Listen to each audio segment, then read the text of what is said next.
Sir, 15ാം Kerala നിയമസഭയുടെ 13ാം സമ്മേളനത്തിന് സമാരംഭം കുറിച്ചുകൊണ്ട് കേരളത്തിലെ ജനപ്രതിനിധികളുടെ ഈ മഹനീയ സഭയെ അഭിസംബോധന ചെയ്ത് സംസാരിച്ച ബഹുമാനപ്പെട്ട കേരള ഗവർണറുടെ നയപ്രഖ്യാപനത്തെ ഞാൻ എതിർക്കുന്നു. ജനങ്ങളെ കബളിപ്പിക്കുന്നതിന് വേണ്ടിയുള്ള പുതുമകളില്ലാത്ത വഴിപാടായി ഈ നയപ്രഖ്യാപനം മാറിയിരിക്കുകയാണ്. സർ, നമ്മുടെ സംസ്ഥാനം നേരിടുന്ന രൂക്ഷമായ ധനപ്രതിസന്ധിയും ജനകീയ പ്രശ്നങ്ങളും പരിഹരിക്കാനുള്ള ഒരു നടപടികളും ഈ നയപ്രഖ്യാപനത്തിൽ കാണുന്നില്ല. വന്യജീവി ആക്രമണത്തിൽ ജനങ്ങൾ മരിച്ചു വീഴുമ്പോഴും വന്യജീവി സംഘർഷവും മനുഷ്യനഷ്ടവും കുറയ്ക്കാൻ തുടങ്ങിയെന്ന വിചിത്രമായ വാദമാണ് സർക്കാർ ഉയർത്തിക്കാണിച്ചിരിക്കുന്നത്. സർ, 2016 മുതൽ വന്യജീവി ആക്രമണത്തിൽ അനേകം ആളുകൾ മരിക്കുകയും 800ഓളം പേർക്ക് പരിക്കേൽക്കുകയും ചെയ്ത ഗുരുതര സാഹചര്യത്തിൽ സർക്കാരിൻ്റെ ഈ കണ്ടെത്തൽ ജനങ്ങളോടുള്ള പരിഹാസമാണ്.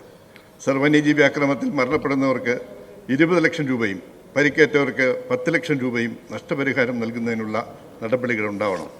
വ്യവസായ മേഖലയിലും സാമ്പത്തിക രംഗത്തും കുതിച്ചുചാട്ടം ഉണ്ടാക്കുവാൻ കഴിഞ്ഞുവെന്നാണ് നയപ്രഖ്യാപനം അവകാശപ്പെടുന്നത്.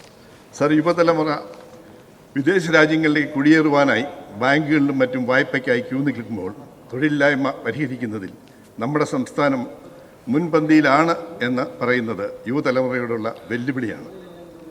അങ്ങനെ ഒരു വെല്ലുവിളിയായി മാത്രമേ ഇതിനെ കാണാൻ കഴിയൂ. സർ, നെല്ലിൻ്റെ താങ്ങുവില കേന്ദ്ര സർക്കാർ വർദ്ധിപ്പിക്കുമ്പോൾ ആനുപാതികമായി സംസ്ഥാന സർക്കാർ കുറയ്ക്കുന്ന വിചിത്ര കാർഷിക സംരക്ഷണ രീതിയാണ് സംസ്ഥാനത്ത് നടക്കുന്നത്.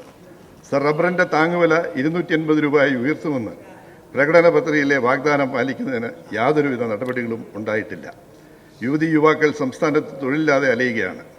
ഇവരിൽ ഭൂരിഭാഗവും ലഹരിക്ക് അടിമപ്പെട്ട് ക്രിമിനലുകളായി മാറുന്ന സാഹചര്യമാണ് ഇതുമൂലം സംജാതമാകുന്നത്.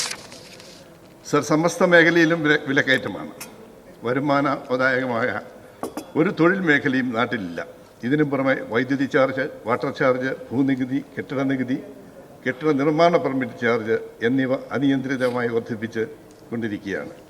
ഇവിടെ മനുഷ്യർക്ക് ജീവിക്കാൻ യാതൊരു നിവൃത്തിയില്ലാത്ത അവസ്ഥയാണ്. ഇവിടെ കോൾഡ് സ്റ്റോറേജുകളും ഫുഡ് പാർക്കുകളും വ്യവസായ പാർക്കുകളും സ്ഥാപിച്ച് മൂല്യവർദ്ധിത ഉൽപ്പന്നങ്ങൾ ഉണ്ടാക്കിയാൽ ഒരു പരിധിവരെ ആളുകൾക്ക് പ്രത്യക്ഷമായും പരോക്ഷമായും തൊഴിൽ നൽകുന്നതിനും അതുവഴി തൊഴിലില്ലായ്മ പരിഹരിക്കുന്നതിനും സാധിക്കും എന്ന കാര്യത്തിൽ സംശയമില്ല. സർ, കേന്ദ്രത്തിൻ്റെ ജനവിരുദ്ധ നയങ്ങളെ ശക്തമായി എതിർക്കുന്നതിനോടൊപ്പം കേന്ദ്രാവിഷ്കൃത പദ്ധതികൾ സമയബന്ധിതമായി നടപ്പിലാക്കുന്നതിന് പരമാവധി കേന്ദ്ര ഫണ്ട് നേടുന്നതിനും നമുക്ക് കഴിയണം. സർ, നയത്തെ എതിർക്കുമ്പോൾ ബദൽ നയങ്ങളും പദ്ധതികളും മുന്നോട്ട് വെച്ച് നമുക്ക് മുന്നേറുവാൻ സാധിക്കണം.